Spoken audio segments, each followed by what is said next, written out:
I'm here with David Gilbert, wood sculptor, and he's going to just show us around his work that is in the exhibition here at the Guildford Arts 2024. So over to you, David. Hello. All of the work comes from wood that is easily available to me. I live on a canal boat on the Basingstoke Canal. Some of it is just pieces that I pick up. Others are from a friend of mine who takes trees out for a living. This one is Quercus ilex, which is evergreen oak. The inspiration from the shapes comes very much from the pieces of wood.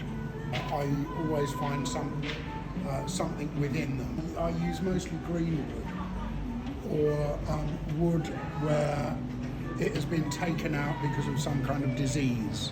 And in dealing with what is in the wood and the rotten pieces, I start and then something starts to emerge.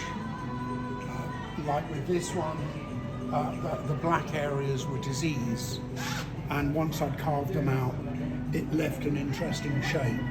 And again, with the other side of the sculpture, it's the same.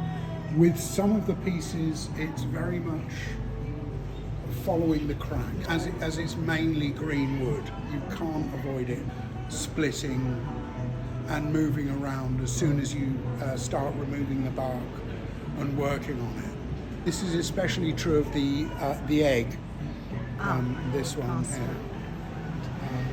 Oh wow! And it's in some places I've tried to not repair the cracks, but more decorate them, because it's impossible to prevent it from cracking unless you're using seasoned wood. What wood is this? This is oak, ordinary. I think it's Quercus rubus. That was why it was so heavy to move. Yeah. Oh well, not as heavy as that one. No. And then you've got, I just remember we have the one at the top as well. Yeah, this was part of a tree that came down in a storm in our garden. Part of it came down, and it's just a part that's ripped off the trunk.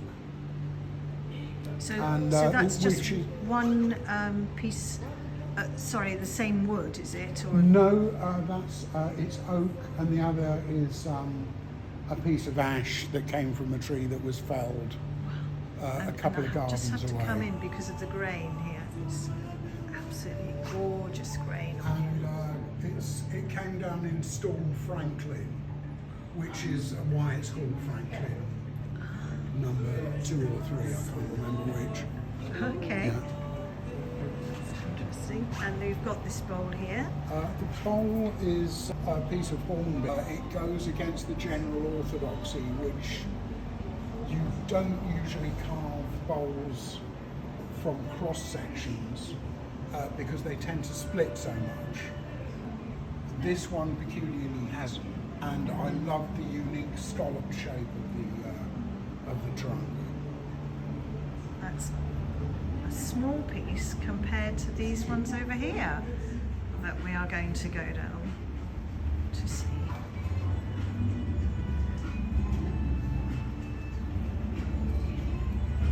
So tell me a little bit about these two. Well, this one again is oak on an alder base. It was just a branch with pollarded bits sticking out. What are they called? And I tried to incorporate them into the spiral that I made of it. It's beautiful. It's got a beautiful sheen on it. Do you put anything on? Yeah, I usually use Danish oil as a treatment. Danish oil, which is tends to be the one people use for oak. And then I tend to use it for all of them.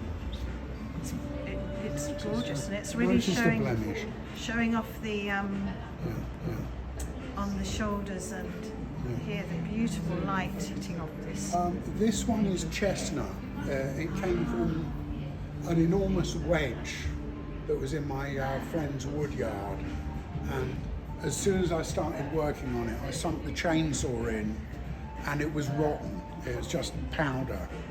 And by the time I'd removed most of the rotten wood, I had this little piece at the end with this bit sticking up that I thought I'd lost so much of the wood, I didn't want to cut it off. So originally I tried to turn that bit into the head, but I couldn't seem to make it work, so I thought I'll try angel's wings. It just seemed to work. And it's especially nice from the back. Shall I turn it around? Oh yes, that would be great if you could do that.